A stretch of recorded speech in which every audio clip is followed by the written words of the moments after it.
IRGC কেবল লোকবলের উপর নির্ভর করে না। গত 2 দশকে তারা মধ্যপ্রাচ্যের অন্যতম শক্তিশালী মিসাইল এবং ড্রোন ভান্ডার গড়ে তুলেছে। তাদের এয়ারো স্পেস ফোর্স এবং নৌবাহিনী অ্যাসিমেট্রিক যুদ্ধের জন্য বিশেষভাবে সজ্জিত। আইআরজিসি বর্তমানে মধ্যপ্রাচ্যের সবচেয়ে বড় ব্যালিস্টিক মিসাইল ভান্ডারের অধিকারী। তাদের সবচেয়ে আলোচিত নতুন অস্ত্র হলো ফাতাহ সিরিজের হাইপারসোনিক মিসাইল। এটি 1400 কিলোমিটার পাল্লার ক্ষেপণাস্ত্র, যা শব্দের চেয়ে কয়েক গুণ বেশি গতিতে চলতে পারে এবং বায়ুমণ্ডলের ভেতরে ও বাইরে দিক পরিবর্তন করতে পারে। এই মিসাইলের আরো উন্নত সংস্করণ, যা ম্যাক 5 বা তার চেয়ে বেশি গতিতে উঠতে পারে।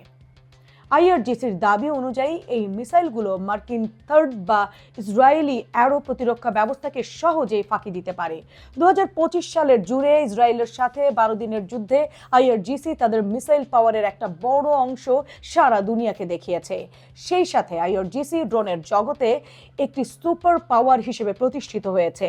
তাদের ড্রোনগুলো সস্তা হলেও অত্যন্ত নির্ভুলভাবে টার্গেটে আঘাত করতে পারে। শাহেদ 136 হলো একটি কামিকেজ বা আত্মঘাতী ড্রোন, যা রাশিয়ার ইউক্রেন আক্রমণে ব্যাপকভাবে ব্যবহৃত হয়েছে।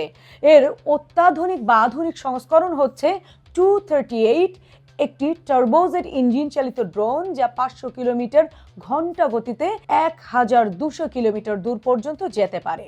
নতুন এই ড্রোনগুলোতে ইনফ্রারেড, অপটিক্যাল এবং রাডার গাইডেন্স আছে। তার মানে এক একটা ড্রোন ছোটখাটো ক্রুজ মিসাইলের মতো এটিকে ধ্বংসাত্মক করে তুলেছে। পারস্য উপসাগর এবং হরমুজ প্রণালীর নিয়ন্ত্রণে আইআরজিসির নৌবাহিনী আইআরজিসিএন অর্থাৎ ট্রেডিশনাল নেভাল ওয়ারফেয়ার ট্যাকটিক্সের বাইরে গিয়ে কাজ করে। তাদের প্রধান অস্ত্র হলো শত শত ফাস্ট অ্যাটাক ক্রাফট বা এফএসি, যা আধুনিক বড় যুদ্ধ জাহাজকে চারপাশ থেকে মৌমাছির মতো ছেকে ধরতে পারে। তাদের এই সোয়ার্মিং ট্যাকটিক মার্কিন নৌবহরের জন্য একটি বড় মাথা ব্যথার কারণ।